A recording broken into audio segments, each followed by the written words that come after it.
Malam. Jawabnya, selamat malam kita semua. Malam-malam ambiar. Oke.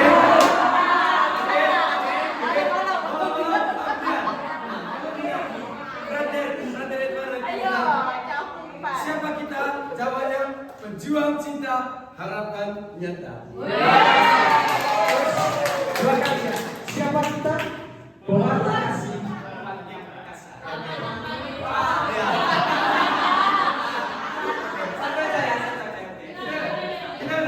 Selamat malam untuk kita semua.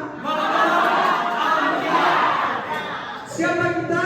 Pejuang cinta harapan nyata. Selamat malam untuk kita semua.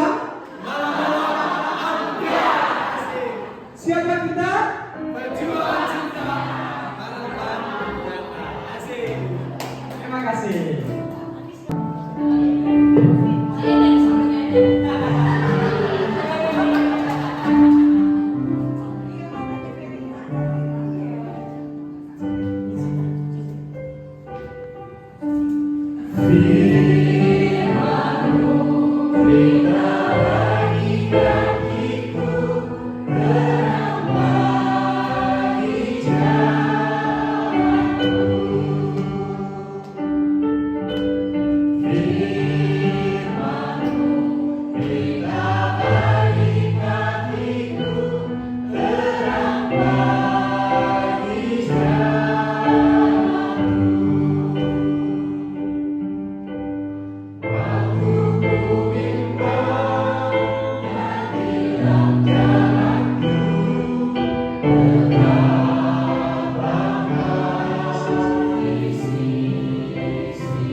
Di Mangga Besar begitu ya ambiarnya ya.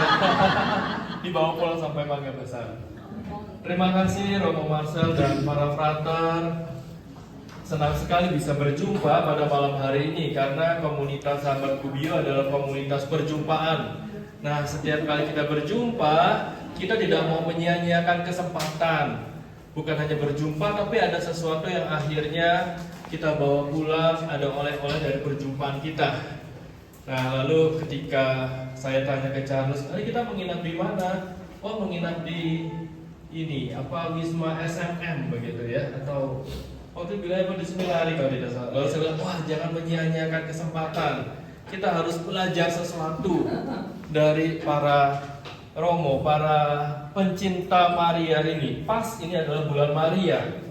Jadi ya, akhirnya saya bertanya kepada Charles, bisa tidak minta kesempatan untuk mendengar sedikit banyak tentang devosi Maria. Tadi kalau kita baca di ruang makan spiritualitas Maria, seperti itu ya. Nah, saya lalu ingat saya itu dihadiahi satu buku. Buku kita sama, Romo. Ini ya, waktu saya jadi APR di salah dua Presidium Legio Maria, saya dikasih hadiah ini. Saya sudah berpikir jauh, kalau saya dikasih buku artinya saya harus baca begitu kan ya. Nah ini menjadi bahan alokusio pada saat saya menjadi APR dan sangat menarik buku ini. Tapi kalau saya menjelaskan kayaknya nggak pas gitu kan ya, harus dari SMM langsung begitu. Dan saya berkenalan Romo Wawan waktu itu. Di mana sekarang Romo Wawan? Romo Wawan. Sekarang di Kalimantan. Kalimantan ya. Waktu ada misa Senatus di Bandung, saya punya kesempatan berkenalan. Lalu tadi kalau lihat jubahnya frater begitu kan ya. Pakai tali juga ya. Saya juga pakai tali begitu kan ya. Cuma bedanya tali mereka hitam, tali saya putih begitu kan. Nah, itu lihat tuh pakai tali kan. Saya kalau lihat saya pakai tali ya seperti itu kan, tapi talinya putih, mereka hitam. Apakah kita bersaudara? Karena sama-sama pakai tali. Dia hitam saya. Udah ban hitam. Ya sudah ban hitam, mereka lebih jago. Ya jadi ini adalah satu buku yang sangat menarik dan memasuki bulan Maria semoga menjadi bekal untuk kita. Jadi kalau pulang dari sini bilang, wah ini nggak sia-sia ikut ziarah kita kali ini. Kalau dalam setiap ziarah kita mau membawa sesuatu begitu kan ya. Oleh sebab itu saya minta Charles, tolonglah minta Romo untuk sedikit berbagi kepada kita tentang buku Bakti Sejati kepada Maria. Pasti kalau disuruh baca, dikasih pasti nggak dibaca nih. Nah lalu tadi ya kita berkenalan dengan tokoh kita. Tadi saya minta mereka berlatih membaca namanya Romo. Siapa namanya? Santo Louis Marie Grignon de Montfort. Ada yang bilang Montrov. Wah namanya keren ya, Louis Marie Grignon de Montfort. Grignon. Siapa tahu nanti punya cucu ya, mau dikasih nama baptis boleh pakai ya. Coba bisa melafalkannya? Louis Marie Grignon de Montfort.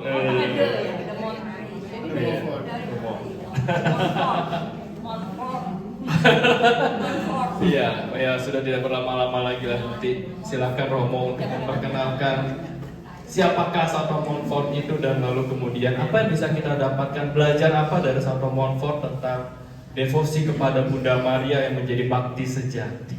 Keren ya. Nanti diceritain tuh ke teman-teman, ada dari Mangga Besar, dari Sunter, dari Tangerang. Ada kebun jeruk Mangga Besar, kebun jeruk apa? Kebun jeruk. Andreas, paroki Andreas ada ya? Ada. Dan paroki Andreas, Kedoya. Oh. Pokoknya dari mana-mana. Bekasi. Tangerang, Bekasi. Nah, itulah ya. Jadi komunitas perjumpaan. Iya. Jadi sahabat Bu Bio itu dari mana-mana. Itu saja. Silakan Romo untuk memulai, pasti sudah tidak sabar menunggu ya. Sekali lagi selamat malam untuk kita semua. Malam aja. Gitu pesan frater tadi untuk kita. Ya, baik. Pertama-tama saya memperkenalkan diri. Nama saya Romo Marcel. Romo Marcel SMM, ya, Serikat Maria Montfortan, ya. Serikat Maria Montfortan, ya, karena kami pengikut Montfort, maka disebut Montfortan. Ya. Nah, saya dari Flores, ya, dari Labuan Bajo. Ada yang pernah ke Labuan Bajo? Ada? Ya, saya dari Labuan Bajo 1 jam lah dari Labuan Bajo di salah satu tempat yang indah di sana. Saya sudah bertugas di sini 3 tahun di rumah seminari ini. Ini seminari tinggi, ya, tempat di mana para calon Romo itu dididik di sini. Ya. Tadi di sini ada 46 kurang lebih fraternya, tambah ada bruder juga. romonya itu ada 6 orang untuk mendampingi para frater. Begitu ya ini ya berusaha untuk mengenal dan mendalami apa yang ada di dalam buku ini. Mungkin tidak semuanya, ya, yang praktis saja nanti, yang praktis, yang penting untuk kita dapat mengerti dan untuk kita praktekkan, untuk kita hayati dalam devosi kita kepada Bunda Maria. Ya. Nah, kita judulnya ini ya mengenal praktek-praktek devosi yang palsu dan yang benar. Yang palsu dan yang benar menurut Santo Montfort, dan pentingnya untuk penghayatan devosi kita pada masa kini. Jadi karena waktu kita ini terbatas 1 jam saja. Boleh lebih Bang. Ya, boleh lebih. Jadi kita ya tidak membahas semua buku ini gitu ya. Jadi hanya sebagian kecil saja. Nah, pertama-tama kita perlu mengenal dulu sekilas saja tentang siapa itu Montfort ya. Siapa itu Montfort yang menulis buku ini. Ya. Karena kalau kita tidak mengenal penulisnya, ya kita akan kita tidak punya pemahaman yang lebih dalam nanti ya. Nah, Santo Montfort itu nama lengkapnya tadi itu Louis Marie Grignon de Montfort ya. Dia ini seorang imam berkebangsaan Perancis, orang Perancis yang hidup tahun 1673 sampai 1716. Jadi usianya itu hanya 43 tahun, dan usia imamatnya itu hanya 16 tahun. Ya, masih sangat muda, tapi selama 16 tahun itu dia sudah melakukan karya misi, kurang lebih 200 karya misi di Prancis. 200 karya misi, dia mengelilingi Prancis untuk untuk karya-karya misi. Lalu kemudian dia menulis begitu banyak buku juga di sana, ya. Dia menulis begitu banyak buku yang sangat luar biasa pengaruhnya sampai saat ini. Ya, yang paling populer itu buku ini, ya, buku Bakti Sejati ini, ya, buku Bakti Sejati. Nah, kalau kita pernah mendengar atau mungkin tadi melintas di taman ya, di atas itu ada motos Paus Yohanes Paulus kedua ya. Motonya itu totus tuus itu artinya segalanya milikmu ya, segalanya milikmu. Itu diambil oleh Paus Yohanes Paulus kedua, persis diambil dari buku ini ya. Jadi Paus Yohanes Paulus II itu dia sangat mengagumi Santo Montfort, dan dia belajar buku ini, dan akhirnya karena terpengaruh oleh buku ini dia mempunyai devosi yang sangat besar kepada Bunda Maria ya. Nah, itu tadi Montfort berkarya di Prancis ya, kurang lebih 16 tahun imamatnya. Kemudian dia menulis buku-buku itu, lalu sampai sekarang, sampai kepada kita ini ya, buku ini ya. Kemudian sejak ditabiskan sebagai imam tahun 1700, itu Montfort begitu konsen, begitu fokus untuk mengajarkan, untuk menyebarkan ya ajaran tentang Bunda Maria dalam karya keselamatan, dalam karya Allah ya, serta mengajak umat untuk berdevosi kepada Bunda Maria. Nah, menurut Santo Montfort ya, Bunda Maria itu pantas mendapatkan kehormatan dalam iman kita sebagai orang Katolik ya. Kenapa? Karena memang dia seorang wanita istimewa ya, yang dipilih oleh Allah ya. Allah itu bisa saja memilih orang lain, tapi dalam kenyataannya dia memilih Bunda Maria ya. Lalu kemudian Yesus sang putra itu membiarkan dirinya itu dilahirkan melalui Bunda Maria ya, padahal dia adalah Allah gitu kan. Dia adalah Allah, tapi dia merendahkan dirinya. Dia mau untuk datang ke dalam dunia ini melalui rahim Bunda Maria. Kemudian Roh Kudus, ya, Roh Kudus itu bekerja sama dengan Bunda Maria, ya, bekerja sama dengan Bunda Maria untuk apa? Untuk menghasilkan Yesus Kristus, ya kan? Jadi karena peran Roh Kudus itu, maka terjadilah, ya, perkandungan. Ya, Maria itu dikandung oleh Roh Kudus, ya, karena kuasa Roh Kudus lah, maka terjadilah bahwa Yesus itu datang ke dalam dunia ini. Jadi dia mendapatkan tempat yang sangat istimewa di hadapan Allah. Kemudian kita melihat, ya, langsung saja kita melihat bagaimana isi dalam buku Bakti Sejati ini, ya. Pada zaman Montfort itu devosi kepada Bunda Maria itu sangat besar, ya. Umat itu punya devosi yang luar biasa kepada Bunda Maria. Tapi, ya, Montfort memperhatikan banyak sekali orang berdevosi kepada Bunda Maria itu secara tidak benar, ya. Banyak sekali yang berdevosi secara tidak benar. Maka dia gelisah, ya. Dia gelisah, dia tidak nyaman dan dia tidak tenang itu.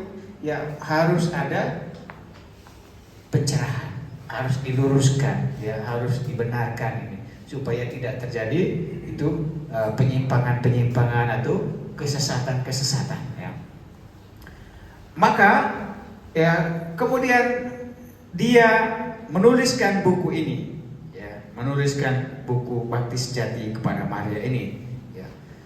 Maka di dalam buku bakti ini kita akan melihat ada yang namanya bakti yang palsu, ada bakti yang benar. Jadi di sini ada 7, ya, ada 7 jenis, ada 7 jenis devosi yang palsu, ya, ya, kelompok-kelompok atau orang-orang yang melakukan devosi secara tidak benar.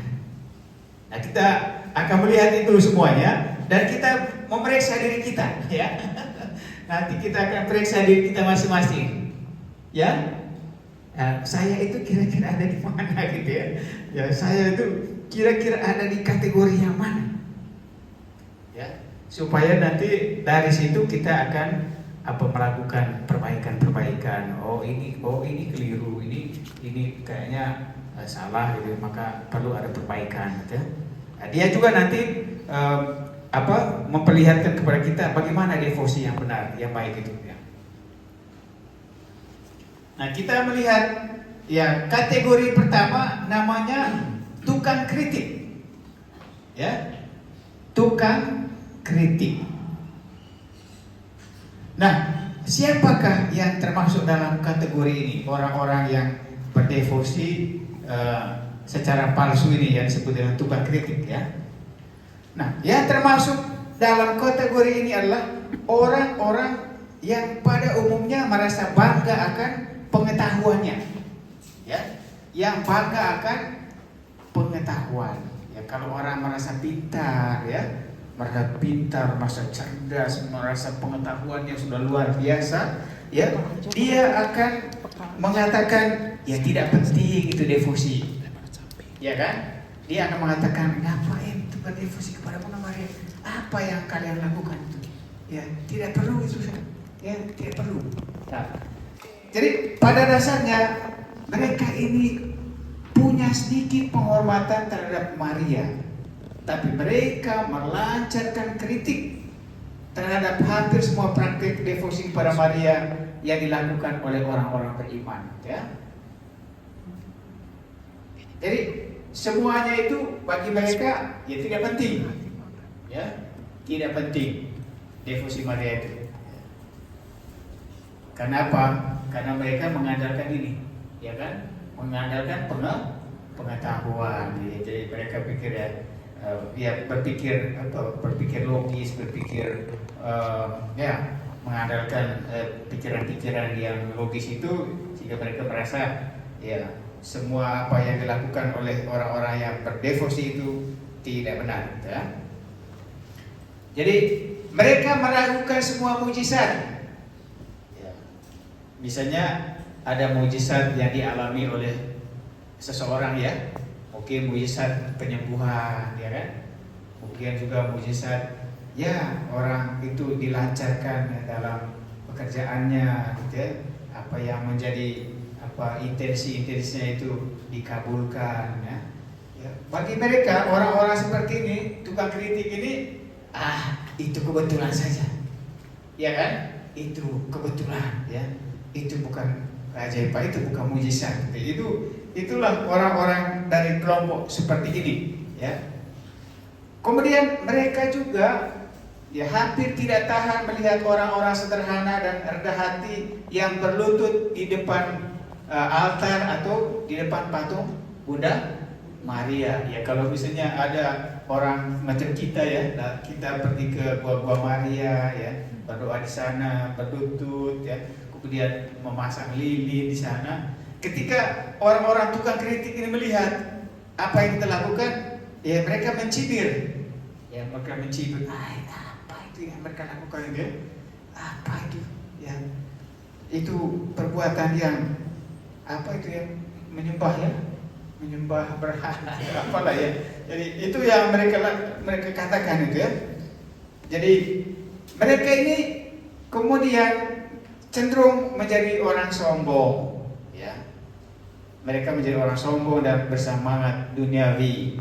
Ya, yang mereka pikirkan itu ya hanya hal-hal yang ya, terjadi di dunia ini. Ya, mereka tidak berpikir tentang hal-hal yang surgawi. Ya. Nah, itulah yang disebut dengan orang-orang atau tukang kritik.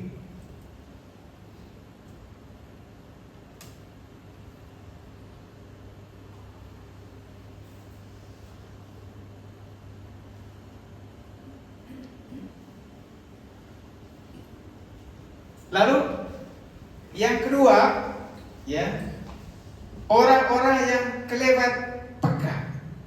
Ya, orang-orang yang terlalu sensitif, ya. Ya, siapa orang-orang yang termasuk dalam kategori ini? Ya, mereka adalah orang-orang yang takut bahwa dengan menghormati Bunda Maria, mereka akan merusak kehormatan Yesus Kristus. Ya, maksudnya begini, ya. Mereka berpikir begini, kalau kita berdoa kepada Bunda Maria, nanti kemudian ya orang-orang itu atau kita itu sepertinya menjauhkan Yesus dari kita, ya. Jadi mereka berpikir bahwa Yesus itu disingkirkan, ya kan? Yesus itu disingkirkan kalau kita itu berdevosi kepada Bunda Maria, ya. Padahal yang dikatakan oleh gereja maupun oleh Santo Montfort, ya, devosi kita kepada Bunda Maria itu bukan menjauhkan kita dari Yesus Kristus, tapi justru ya sebaliknya, justru membawa kita untuk semakin dekat dengan Yesus, ya. Jadi devosi kepada Maria tidak menghalangi, ya, tidak menghalangi ya persatuan kita, tidak menghalangi kedekatan kita dengan Yesus, ya. Itulah pikiran orang-orang yang terlampau peka, ya, orang-orang yang terlampau sensitif. Karena itu, ya, mereka tidak membiarkan orang menyampaikan kepada Bunda Maria kata-kata pujian. Jadi mereka mencibir ya kalau kita misalnya melakukan puji-pujian ya, melakukan puji-pujian untuk Bunda Maria gitu ya. Ya, itu pasti mereka akan mencibirnya. Ya. Oh, kalian itu ya lebih memuji Bunda Maria daripada memuji Yesus Kristus. Nah, itu orang-orang yang terlalu peka gitu ya. Padahal ya bukan itu yang dimaksudkan oleh gereja ataupun oleh Santo Montfort gitu ya. Jadi tidak pernah devosi kita kepada Bunda Maria itu menjauhkan kita dari Yesus Kristus. Nah, kadang-kadang orang-orang dari kategori ini, orang-orang yang terlalu peka ini, seringkali mereka mengatakan begini, untuk apa semua rosario? Ya, Untuk apa semua kalian itu berdoa rosario? Untuk apa itu perserikatan? Untuk apa itu Legio Maria? Ya, untuk apa itu, apalagi itu yang terkait dengan Maria itu ya, mereka akan mempertanyakan semua itu. Ya, tidak ada gunanya, ya kata mereka gitu ya. Nah, lalu kemudian mereka akan mengatakan begini, kami itu lebih suka memuji Yesus Kristus. Kami lebih suka memuji Yesus Kristus daripada Bunda Maria. Jadi hanya dia saja yang pantas dipuji. Ya, Maria itu tidak penting. Nah, itulah orang-orang yang terlalu peka. Lalu kita akan melihat kategori yang ketiga, ya, orang-orang dangkal, ya, orang-orang yang dangkal. Nah, siapa yang termasuk dalam kategori ini? Ya, kelompok orang-orang dangkal ini siapa saja yang termasuk di dalamnya? Yaitu orang-orang yang menyusutkan seluruh bentuk devosi kepada Maria sebagai praktek lahiriah. Jadi mereka itu orang-orang yang hanya berdevosi kepada Bunda Maria dari sisi luarnya saja. Ya, misalnya bagaimana? Ya, misalnya ya suka ikut perarakan, ya kan? Perarakan, tahu perarakan ya? Ya, perarakan Bunda Maria, ayo ikut, ya. Ya, kalau kemudian ada apa itu namanya? Apa lagi selain perarakan? Nah, ziarah ya. Ya, ziarah. Ayo ziarah, jalan saja ya. jadi ya ikut sedikit tuh. Ya, di mana ada rame-rame untuk ikut ziarah, ayo aku gabung juga. Ya. Jadi kata Moffat, banyak orang yang termasuk dalam kategori ini. Nah, bagaimana kelakuannya? Nah, ini yang penting. Mereka hanya berminat terhadap sisi luar, devosi kepada Bunda Maria, karena mereka tidak memiliki semangat keheningan. Ya, ikut dalam apa itu ikut perarakan, tidak hening gitu, ribut, masih ngobrol dengan temannya, ya kan? Masih gosip lagi di situ. Ayo foto cik lagi ya. Sibuk bikin foto yang lain, video yang lain. Ayo rame-rame. Ya. Tidak ada semangat keheningan. Lupa sudah dia berdoa. Ya.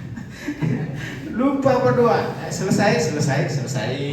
Bubar. Ayo bubar. Nah, itu. Ya. Itu yang termasuk dengan apa? Yang termasuk kategori ini. Mereka juga mengucapkan sederetan doa rosario dengan tergesa-gesa. Nah, ini mengucapkan salam Maria itu kayak seperti balap di sirkuit Sentul. Salam Maria benar-benar, amin. Salam Maria benar-benar, amin. Iya.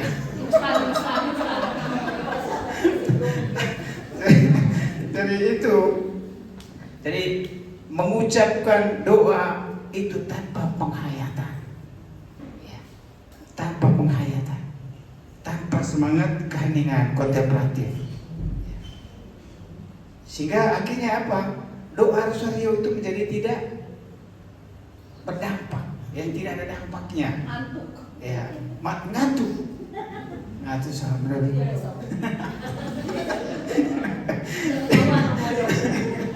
Ya itu, ya. Lalu kemudian kalau mengikuti sejumlah misa tanpa perhatian, nah ini, ya pergi misa, ya apa yang dilakukan waktu misa, ya ngobrol, ya kita sekarang ini kemana ya?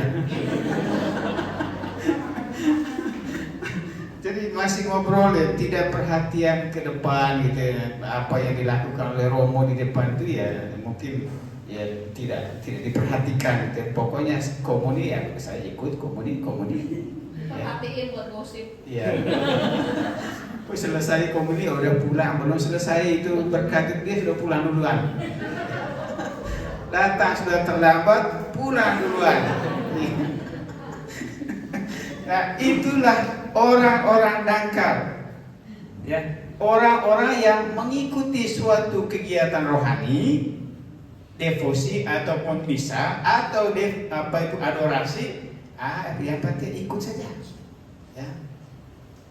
Tanpa semangat keheningan, tanpa semangat itu kontemplatif. Nah, ini lagi, ya mereka itulah mengikuti semua bentuk persaudaraan, masuk mana pokok di mana ada organisasi itu saya ikut, ya di mana saya itu ikut saya, ya. Masuk Legi Maria, masuk lagi itu Gubio, masuk itu kerabat Fransiskan, masuk lagi kerabat Montfort lagi dia. Masuk lagi itu KTM dia, ikut semua dia, ya semua dia ikut, tapi tidak fokus, tidak fokus, ya. Sehingga kemudian ketika ditanya itu apa yang kau dapat saya juga tidak tahu, karena terlalu banyak itu, ya dia tidak fokus, ya. Nah, mengikuti semua itu, tapi mereka lupa memperbaiki hidupnya. Nah, itu yang penting. Lupa memperbaiki hidupnya, lupa mengekang semua itu hasrat-hasrat yang serakah gitu ya. Pokoknya ya nafsu itu nafsu dalam banyak hal maksudnya. Ya jadi ya ketidakmampuan untuk menyangkal diri. Ya, pokoknya saya semua saja, ya semua ada saya, ada kelompok ini, saya juga ada di sana, ya. Tanpa memperbaiki diri, kelakuannya ya masih begitu saja, ya kan? Jadi kelakuan itu ya tidak berdampak. Apa yang dia ikuti, ya misalnya kelompok rohani Legio Maria atau kerabat Gubbio atau kerabat Montfort, dia ikuti semua, tapi tidak membuat hidupnya menjadi lebih baik. Maksudnya ya perilakunya, ya sikapnya, ya cara dia bergaul, cara dia memperlakukan orang, ya cara dia berkomunikasi dengan orang, ya semuanya itu ya, tidak berdampak. Malah dia menjadi pemecah gitu ya, pemecah belah misalnya ya, menjadi provokator, ya menjadi penghasut, ya menjadi tukang gosip, ya menjadi pemecah belah. Kemana dia pergi? Ya dibawanya adalah virus perpecahan. Jadi akhirnya semua kegiatan rohani yang dia ikuti di seluruh kelompok tidak ada gunanya, ya, tidak berdampak gitu. Ya, nah itu yang disebut dengan orang-orang dangkal. Yang menarik mereka adalah devosi yang menyentuh perasaan. Di mana ada nangis-nangis, di situ dia pergi. Ya. Di mana ada hura-hura, ya aku juga ada di sana. Ya kan? Di mana ada yang rame-rame, ayo itu di sana rame, ayo ikut ya. Rame-rame. Ya. Pulang itu tidak ada dampaknya. Jadi apa yang dia cari adalah yang menyentuh perasaan, berdasarkan moodnya saja, berdasarkan suasana hatinya. Kalau lagi happy, ya happy dia ikut sana, ikut situ. Pas lagi mood buruk sudah, dia lepaskan sudah, tinggalkan. Ya. Maka apabila dalam pelaksanaannya mereka mengalami tidak mengalami kesan-kesan yang menyentuh perasaan. Mereka merasa melakukan sesuatu yang sia-sia dan mulai merasa diri tidak dihargai.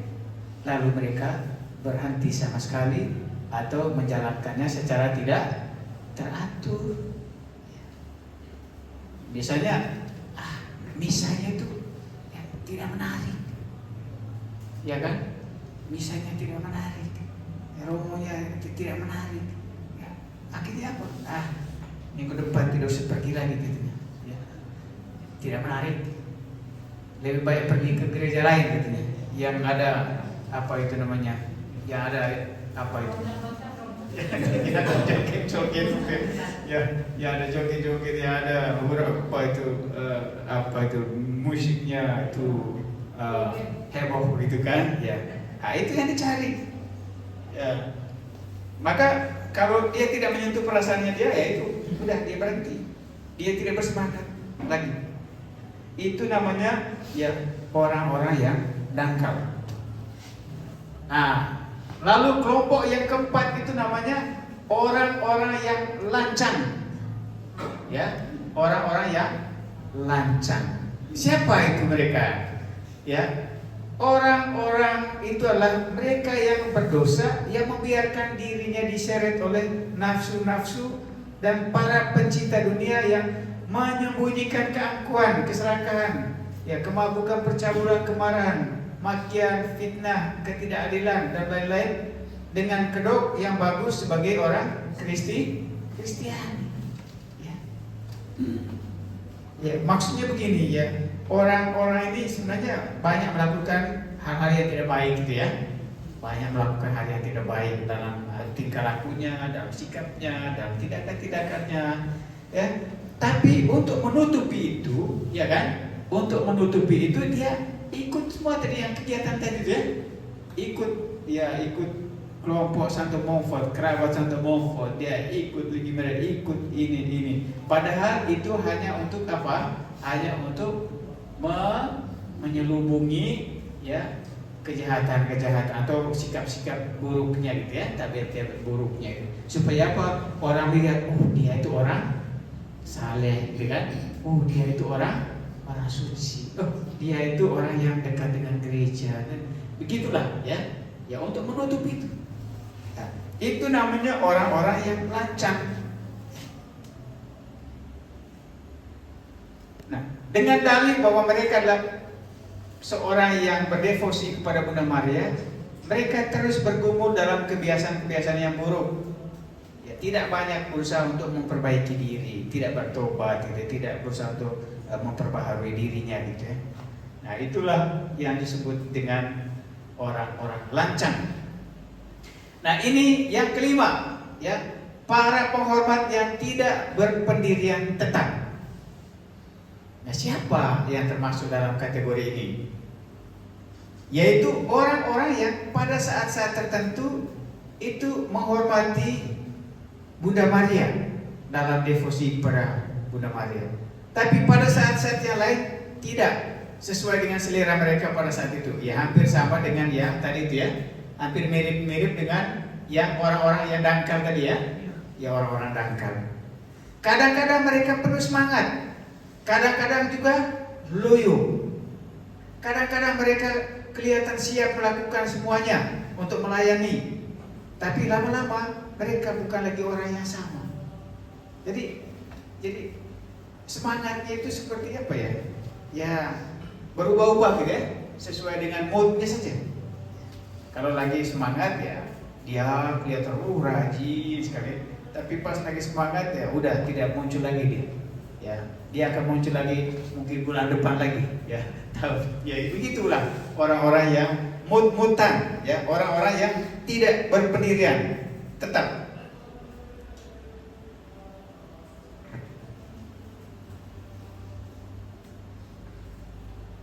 Kata Montfort begini, mereka itu sama berubah-ubahnya seperti bulan. Ya. Kadang-kadang dia bulan sabit, sabitnya itu sedikit, setengah, 3/4. Ya. Kadang-kadang penuh, kembali lagi kepada bulan sabit gitu ya. Itu gambaran Montfort itu seperti itu ya. Jadi ada apa itu namanya, ada pasang surut ya, mundur penuh dan semacam, maju mundur, tidak jelas ya. Nah, itu.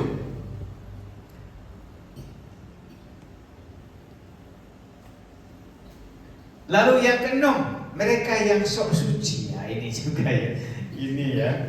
Ini yang sok suci. Mereka inilah menyelubungi dosa dan kebiasaan buruknya di balik mantel perawan suci, supaya demikian di mata orang banyak mereka kelihatan suci, padahal tidak demikian. Nah, itu mirip-mirip dengan orang yang tadi itu apa? Kelompok lancang ya.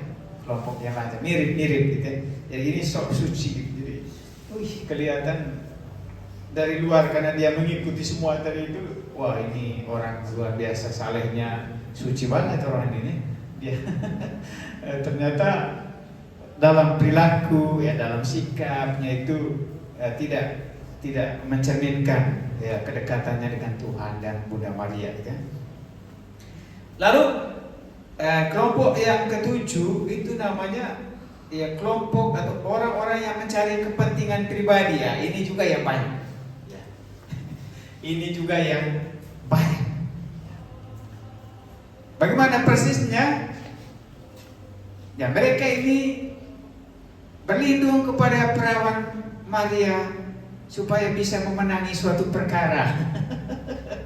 Ya, jadi maksudnya, kali lagi persoalan ya. Kalau lagi ada persoalan, ada masalah, ada kesulitan, tengah malam jam 12 pun berani dia pergi ke Gua Maria apa di Jakarta yang serem. Apa itu ada di Jakarta? Pergi ke Kuningan ya. Gua di Kuningan itu malam-malam jam 12 malam ya. Kenapa? Karena ya demi suatu kesulitan itu tadi, mudah-mudahan Tuhan, Bunda Maria tolong aku ya. Ya itu berani. Atau supaya luput dari bahaya, atau supaya sembuh ya dari penyakit. Bertekun ya.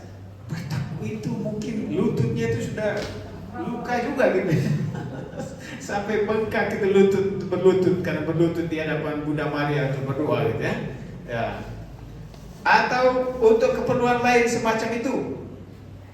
Tapi kalau sudah selesai itu persoalan, ya kan? Apa selesailah sudah katanya, ya. Selesailah sudah Bunda Maria, sampai jumpa di masalah lain lagi. Sampai jumpa di masalah lain ya Bunda, ya. Terima kasih sudah ya membantu saya dalam masalah saat ini. Sampai ketemu katanya, ya. Nah, inilah yang disebut dengan penghormat yang semu ya, orang-orang yang ya penghormat palsu atau yang apa itu namanya, yang tidak benar kan, yang tidak benar.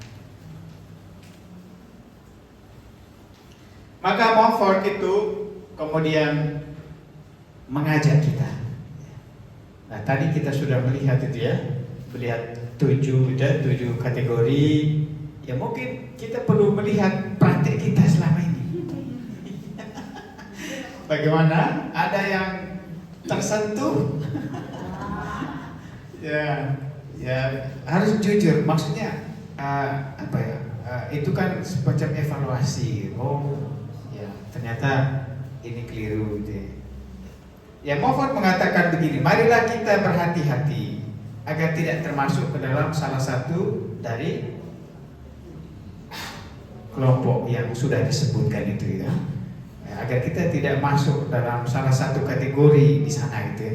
Tapi apa yang paling penting bahwa ya kita hendaknya melakukan ya bakti atau penghormatan kepada Bunda Maria itu secara benar. Nah, bagaimana itu benarnya kata Montfort? Ini berikut dia mengatakan. Montfort memberikan kepada kita itu cara atau bagaimana seharusnya kita ya berdevosi kepada Bunda Maria. Jadi devosi kita itu kata dia itu haruslah bersifat batiniah. Ya, kemudian lembut, suci, teguh, tanpa pamrih. Nah, bagaimana persisnya kita akan melihat ya. Nah, yang pertama, devosi kita harus bersifat batiniah. Bahwa devosi kita yang kita lakukan itu harus muncul dari hati kita yang paling dalam, ya. Muncul dari budi, pikiran dan hati kita yang paling dalam. Dari rasa hormat kita kepada Bunda Maria. Jadi bukan karena kepentingan tertentu, ya, tapi karena penghormatan kita kepada Bunda Maria yang adalah wanita pilihan yang dipilih oleh Allah sebagai Bunda Yesus yang menyelamatkan kita. Nah, itulah alasannya mengapa kita itu berdevosi kepada Bunda Maria. Itu yang pertama. Nah, kalau Tuhan, ya Allah saja itu mengatakan kepada Bunda Maria, salam, hai engkau yang dikaruniai oleh Allah, Tuhan menyertai engkau. Jadi bahkan malaikat saja itu menyampaikan itu pada Maria. Malaikat saja memberikan penghormatan yang besar kepada Bunda Maria. Bahkan Allah sendiri, ya, Allah sendiri memilih dia. Itu berarti ya dia orang yang sangat istimewa, ya, dipakai oleh Tuhan. Nah, itulah alasannya mengapa kita yang adalah ya manusia biasa ini, yang berdosa ini, mengapa kita tidak menghormati Bunda Maria? Lalu yang kedua, bakti kita itu haruslah lembut. Apa maksudnya lembut ini? Bahwa kita dengan penuh kepercayaan kepada Bunda Maria sebagai ibu. Sama seperti kalau kita percaya kepada ibu kita ya, atau orang tua kita mempercayakan diri kepada mereka dari hati kita yang paling dalam. Percaya bahwa karena dia adalah ibu kita, maka dia tentunya akan memberikan yang terbaik untuk diri kita sebagai ibu. Lalu yang berikutnya,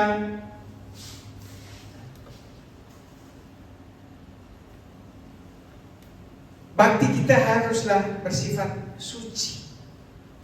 Bagaimana itu bersifat suci?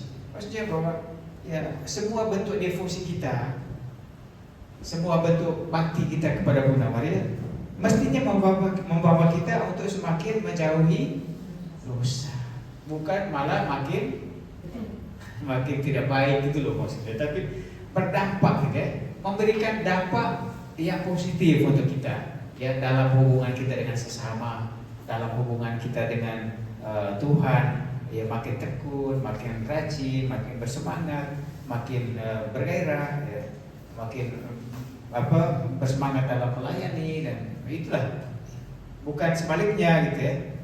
Demikian pun dalam kaitan dengan orang lain gitu ya, semakin membuat kita ya mungkin ya berrelasi yang baik dengan sesama kita itu. Dengan cara bagaimana? Dengan cara mengikuti keutamaan Bunda Maria. Apa saja keutamaan Bunda Maria? Kerendahan hati. Yang makin membuat kita itu rendah hati. Ya, bukan membuat kita itu merasa di atas orang lain. Ya. Kadang-kadang ada orang yang begitu kan? Ya, karena mengikuti semua kegiatan rohani di kelompok mana tadi, dia merasa bahwa dia suci sendiri. Ya kan? Orang lain tuh, kamu apa ya? Saya yang suci. Ya itu berarti tidak rendah hati. Ya tidak membuat orang itu menjadi rendah hati. Padahal ya devosi yang benar itu membuat kita menjadi ya makin rendah hati sama seperti Bunda Maria. Ya. Lalu membuat apa? Membuat iman kita makin hidup. Ya, membuat iman kita makin hidup, makin bersemangat. makin berkobar-kobar, iman kita makin teguh, makin kuat, makin kokoh. Ya. Bukan sebaliknya. Ya. Kita ikut persekutuan mana macam-macam tadi itu, tapi iman kita loyo, ya. Loyo, lesu, ya. Tidak bersemangat. Ketika ada tantangan, kita menjadi ciut, ya. Menjadi takut, mundur, ya, tidak bersemangat. Berarti ini keliru, gitu ya. Kemudian makin membuat kita itu bersemangat dalam doa yang terus menerus. Ya. Doa itu jangan pernah berhenti. Ya. Doa yang terus menerus. Jangan tunggu ada masalah. Ya. Jangan tunggu ada persoalan baru kita bertekun. Ya. Tapi ya devosi kita membawa kita untuk semakin ya beriman, ya, semakin menyerahkan diri kepada Tuhan, ya, semakin mampu berbuat baik bagi banyak orang. Lalu kemudian membawa kita juga ke dalam mati raga. Ya, perlu yang namanya penyangkalan diri, mati raga. Dari apa? Ya dari segala bentuk keinginan yang tidak teratur, gitu ya. Ya dari kalau kita tidak bisa menyangkal diri, kita akan menjadi orang-orang yang apa? Serakah. Ya, seperti kata Paus Franciscus tadi itu, ya. Ya, jangan menjadi orang-orang yang serakah. Ya, cukupkanlah dirimu dengan apa yang kamu peroleh, gitu ya. Ya. Kalau lebihnya, ya baiklah kamu memperhatikan juga sesama, ya orang lain. Gitu. Nah, itulah ya buah-buah dari devosi yang benar, yang membawa kita kepada kesucian hidup. Yang keempat, devosi kita ya mestilah devosi yang teguh. Dalam arti apa? Dalam arti bahwa kita tidak mudah digoyahkan, ya, digoyahkan oleh apa? Oleh kesulitan yang kita hadapi dalam hidup sehari-hari. Ya. Tapi justru dengan devosi itu, ya iman kita makin teguh.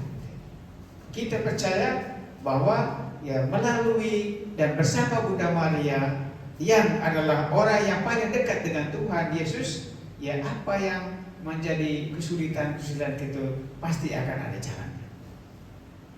Nah, itulah ya devosi yang benar.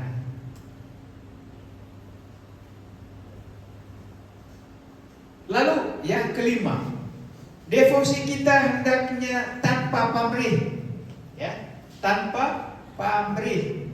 Maksudnya devosi kita itu bukan untuk mencari keuntungan untuk diri kita sendiri, ya, karena seperti yang sudah dikatakan pertama itu, yang tadi pertama kali itu ya, devosi kita itu haruslah bersifat batiniah, dalam arti alasan utama kita berdevosi kepada Bunda Maria itulah alasannya adalah untuk menghormati dia sebagai wanita istimewa yang dipilih oleh Allah. Itu alasan pertama. Bukan karena pamrih untuk mencari keuntungan itu tadi, ya. Untuk tidak mencari supaya mendapatkan ini, mendapatkan itu. Bukan itu yang pertama, ya. Bukan itu yang utama. Ya mungkin ada unsur itu juga, tapi bukan itu yang kita cari pertamanya. Bukan itu. Itu hanya dampak, ya. Itu hanya dampak. Itu hanya buah-buah dari ketekunan. Jadi itulah alasan kita untuk berdevosi kepada Bunda Maria. Nah, Bapak Ibu, saudara-saudara terkasih, ya itulah kira-kira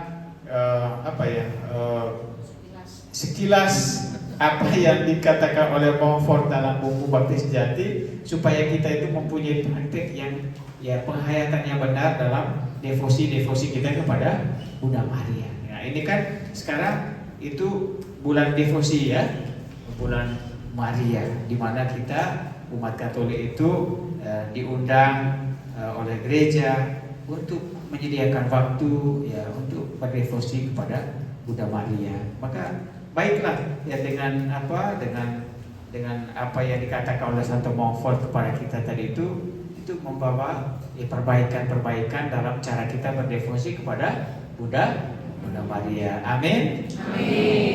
Baik, kita nyanyi dulu. Boleh nanya nggak? Boleh nanya nggak? Boleh. Ini kan ada 7 salah gitu ya.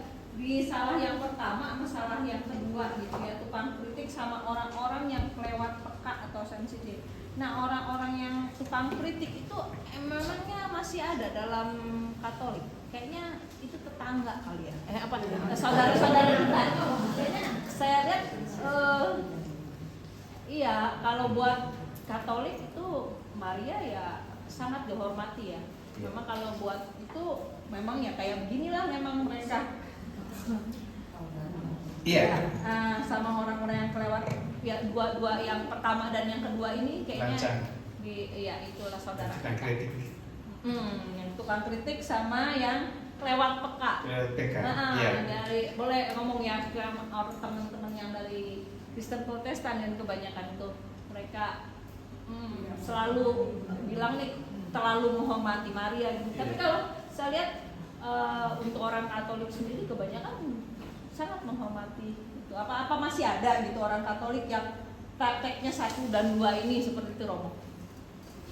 Nah, ini buku ditulis pada zaman ini 1700-an ya. Itu masih sangat dekat dengan kemunculan gereja Kristen Protestan waktu itu ya. Dan ya, ini dia kan muncul tahun 1500-an. Iya. Nah, Montfort ini menulis ini dalam rangka untuk itu juga sebenarnya. Oke. Ya, salah satunya itu sebenarnya ya untuk memberikan ya kritikan terhadap orang-orang yang mengabaikan penghormatan kepada Bunda Maria. Ya, tapi meskipun ditulis dalam rangka itu, tapi itu juga menjadi koreksi untuk kita di masa kini juga.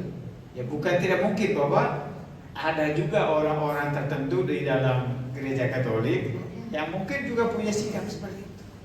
Ya, mungkin karena kecerdasan, ya mungkin karena saking ilmunya tinggi, hal-hal rohani itu alergi untuk dia. Ya. Kayak saya satu-satunya Katolik di keluarga Kristen, jadi hal-hal kayak gini tuh ini Pak Maria terus gitu udah sering saya dengar, udah bosan deh. Ngapain sih lu pergi goa-goa? Iya. Tidak apa-apa, Ya, itu nggak apa-apa sih, membuat memang. kita makin teguh tadi ya. Itu Ya, omongan-omongan yang membuat kita makin kuat. Karena ya kalau kita omong tentang kita suci terkait dengan penghormatan kepada Maria di dalam kita suci nanti panjang gitu ya. Panjang. Ya. Bagian itu udah basi ya, udah lama. Iya. Udah lama. Iya betul ya. Baik, sebelum kita lanjut acara berikut, ya baik nyanyi dulu ya. Nyanyi. Ya, Frater, bermainlah. Kita sampai jam 9 saja. Malam. Oke, sudah. Ya, ayo. Dia semakin bertambah. Selamat malam untuk kita semua. Malam. Ampia. Siapa kita? Pejuang kasihan. Lupa. Pejuang siapa? Ada pejuang cinta. Harapannya. Siapa kita?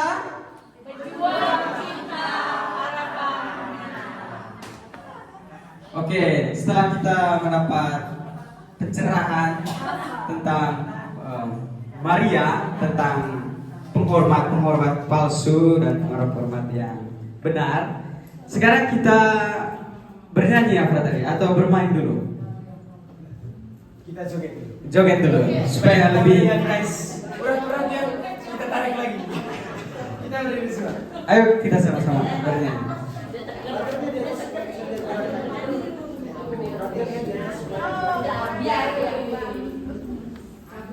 Nanti gerakan frater. Oke? Oke.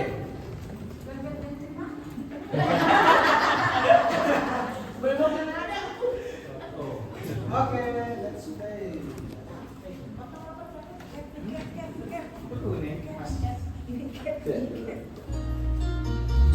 Angkat tangan. Welcome to Gabrielle Studio. Hey.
hatinya.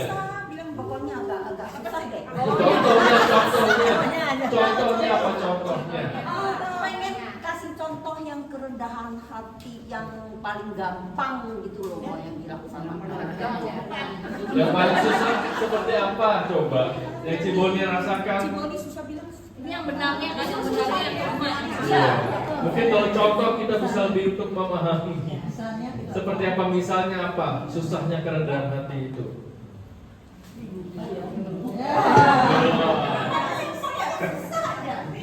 Kalau baik-baik, jadi rendah hati itu ini, meskipun kita itu merasa bahwa tidak arti kita untuk memiliki banyak hal yang luar biasa, tapi itu tidak menjadi alasan bagi kita untuk merasa di atas orang lain, atau merendahkan orang lain, menghina orang lain, merasa bahwa orang lain itu tidak ada apa-apanya. Itulah ya rendah hati. Misalnya, Tapi kalau kita sombong kan kadang-kadang kita nggak berasa. Masa tuh asik-asik aja gitu.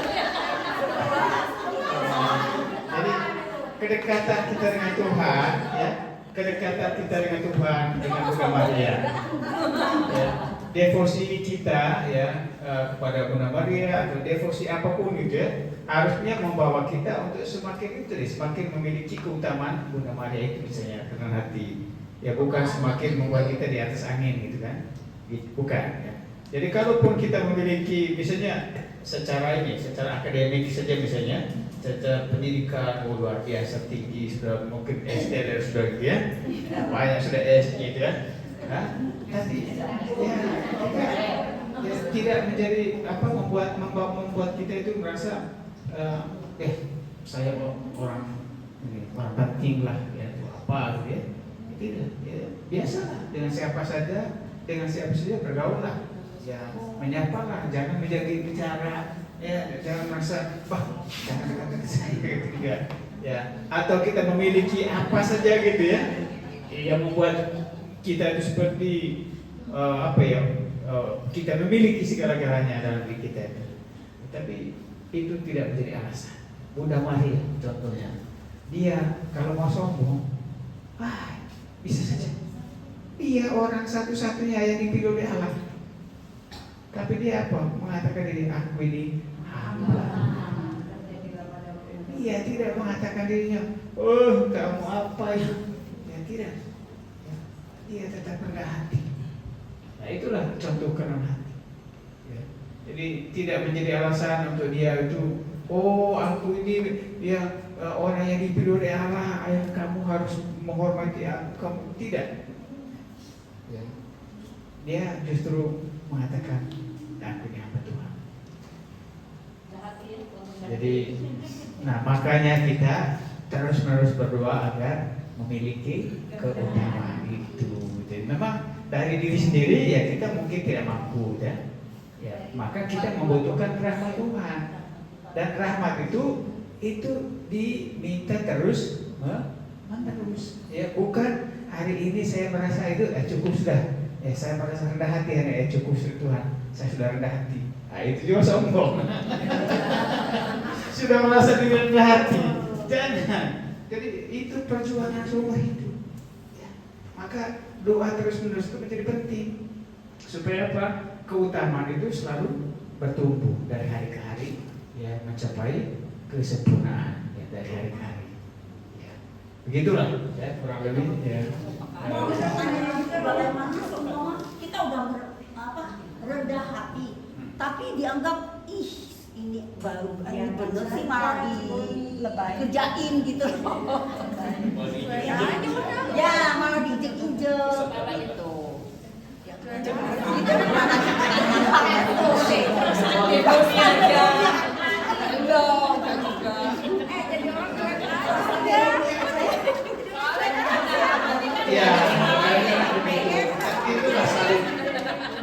Itulah salibnya. Orang yang rendah hati itu bersiap juga untuk memikul salib, ya. Ya, balik lagi ke salib. Tapi kalau kita memikulnya bersama Tuhan, itu akan menjadi lebih gitu. Pikulah kopi yang pasang kata Tuhan. Mau nanya mau sama menjadikan rosario sebagai jimat. Contohnya ya teman saya, dia tuh ke WC di tasnya ada rosario, dia nggak mau bawa tasnya ke kamar mandi karena ada rosario, nggak boleh katanya. Itu kan membawa rosario jadi jimat itu kan juga nggak boleh ya, Bu? Ya, itu juga itu yang termasuk dalam praktek lahiriah yang masuk dalam praktek lahiriah itu. Nah itu. Jadi seolah bahwa benda itu yang menyelamatkan, bukan sini. Iya. Imanmu bukan benda itu. Benda itu kan hanya untuk membantu kita untuk apa? Untuk apa ya? Ya untuk berdoa gitu ya. Ya bukan dia yang bukan dia sarana untuk membantu dalam mengingat kita dalam doa gitu ya. Bukan benda itu, tapi imanmu. Ya, biar kita memiliki 1000 rosario di rumah, kita tidak berdoa, tidak beriman. Itu nangis. Biar rosario itu bijinya Segede-gede apa? pasang di rumah. 5 lagi. Ada 5 di dinding penuh dengan rosario semua di itu. Masuk itu di belakang. Itu tuh rosarionya. Pasang di mana-mana. Seolah-olah itu menyelamatkan kita. Banyak prakteknya kayak gitu. Tidak menyelamatkan kita itu. Imanmu. Dangkal. Nah, itu orang-orang dangkal itu ya. Cetek. Itu orang-orang dangkal ya, yang yang hanya melihat sisi lahiriahnya di luarnya saja, ya. Tapi tidak mempunyai berdasar di dalamnya dirinya itu. Ya itu ya Bu ya. Misalnya pasang rosario di mobil, banyak lagi itu ya, orang kudus ini, orang kudus itu, banyak sekali di mobil. Jadi tergantung iman. Apakah kamu percaya enggak bahwa Tuhan itu ada bersama kamu sekarang? Ya, kamu berjalan bersama Tuhan. Itu. Begitu ya. Saya mau bertanya nih Romo. Nggak boleh. Iya. Dari penjelasan Romo yang deposit salah berdeposit itu untuk yang ketujuh. Kita baru berdeposit kalau kita membutuhkan sesuatu. Itu Berdoa. praktek. Nah, untuk menjadikan itu tidak deposit yang salah, bagaimana caranya Romo? Ya. Dia selalu bertekun. Susah amat. Iya, betul. Motivasinya tadi pertama itu motivasinya patinia gitu. Jadi motivasinya karena saya berdevosi karena saya menghormati Bunda Maria. Oh gitu. Ya, bahwa saya ada intensi khusus, ya silakan. Tapi bukan itu yang paling utama. Nah, karena kan orang itu menempatkan itu sebagai utama, sehingga ketika kemudian merasa bahwa doanya itu tidak dikabulkan misalnya itu, berhenti dia. Ya, doa saya lupa, atau dia sudah ya tidak ada semangat lagi. Loyo sudah itu, tidak bersemangat lagi. Doa saya tidak dikabulkan ya. Devosinya berhenti di situ. Pindah devosi. Iya.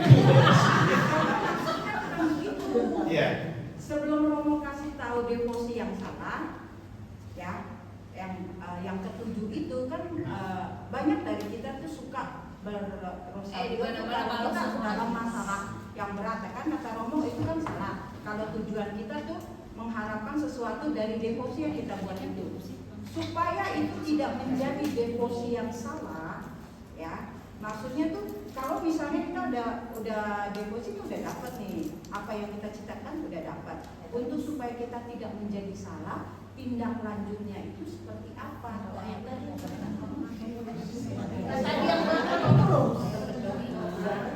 Kan kita belum tahu sebelum penjelasan dari Romo yang kata 5 yang baik itu, kan kita tetap aja menjalankan itu, gitu kan? Nah, tapi setelah saya tahu itu saya untuk menjadikan itu suatu devosi yang Baik dan benar.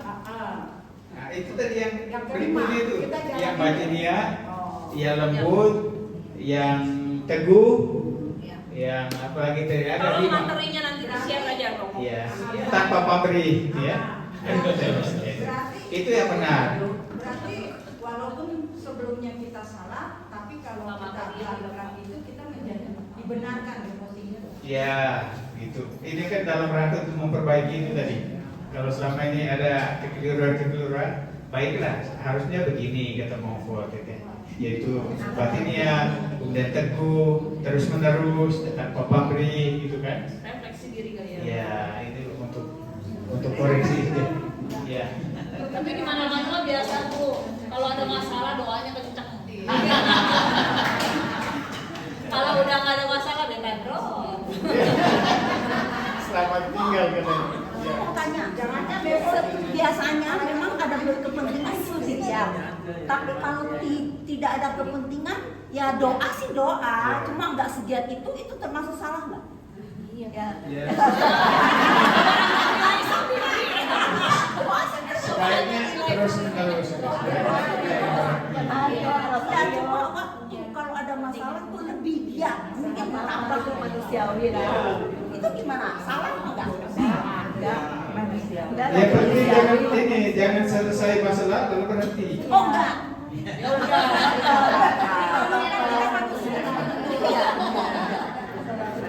Begitu ya. Jadi mudah-mudahan apa yang dikatakan oleh Montfort itu membantu kita. Ya boleh kan bagi materinya ya. Iya. Masih ada yang Luar biasa. Nah, mana tuh? Ada yang menutup, iya kalau mau buku ini bagus. Kenapa? Karena di belakangnya itu ada doa-doa yang bisa kita doakan. Doa-doa rosario pribadi saya lah paling nggak begitu kan ya. Tadi kalau kita merenungkan berjalan bersama Bunda Maria, mungkin di saat saya sedang sedih dan buruk, saya mendoakan rosario peristiwa sedih.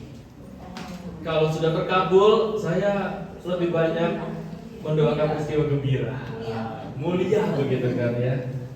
Atau kadang-kadang saya selalu ingat kita berdoa bukan untuk mendapatkan sesuatu, tapi kadang-kadang kita berdoa untuk bisa melepaskan sesuatu.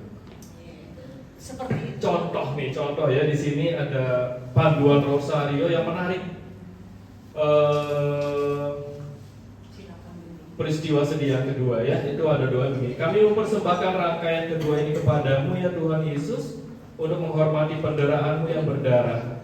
Kami mohon melalui renungan peristiwa ini dan dengan perantaran Bundamu yang tersuci, pengekangan hawa nafsu kami dan daya tahan dalam segala pertentangan. Saya ingat begitu ya, aduh saya nggak salah disalah-salahin begitu. Saya bawa dalam doa. Nah, jadi dinamika disposisi batin ya, suasana hati saya ya akhirnya mengikuti ritme doa rosario misa. Kurang lebih begitu. Mungkin Romo punya tips praktis Romo. Nah, Montfort ini dia juga menawarkan metode doa rosario gitu ya, supaya tidak kadang-kadang kita mengikuti doa rosario yang tradisional yang sudah rumusan yang lama itu ya. Nah, kalau Montfort ini dia punya banyak gitu ya. Punya kalau di ada kan buku namanya buku Bunda Maria, kan punya 3 cara ya. Ya berarti ada 3 ya.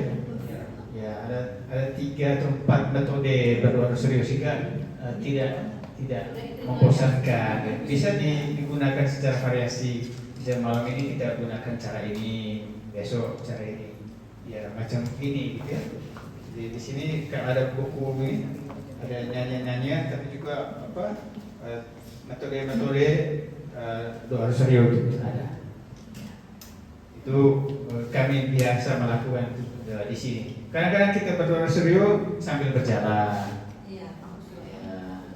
supaya tidak ngantuk di kamar. Itu, ayo doa rosario. Yang penting selama berjalan peranakan Seperti ini, sehingga ya paling enggak kita pulang ada sedikit perubahan. Nah, gitu. oleh-oleh rohani. Rohani. Belum jam mangkok. Oke. Sebelum rohani. Mungkin para pastor atau Romo ada yang mau atau mau ditutup dengan doa? ada supaya ada waktu cukup istirahat. Iya, mungkin pastor bisa Doa nanti saya tutup dengan iya. Silakan pastor. doa. Nggak mau kok. Sekolah nggak di sini? Monggo pastor. Marilah kita berdoa. Dalam nama Bapa dan Putra dan Roh Kudus. Amin. Tuhan Yesus, kami bersyukur dan berterima kasih atas rahmat bimbingan dan berkat-Mu selama dalam kegiatan pada malam hari ini. Semoga buah-buah yang sudah disampaikan oleh Romo dapat kami resapi dan dapat kami jalankan dalam kehidupan sehari-hari. Kiranya juga Engkau memberkati istirahat malam kami. Semoga Engkau menjauhkan daripada kami segala gangguan, mara bahaya, malapetaka dan ancaman sesama manusia.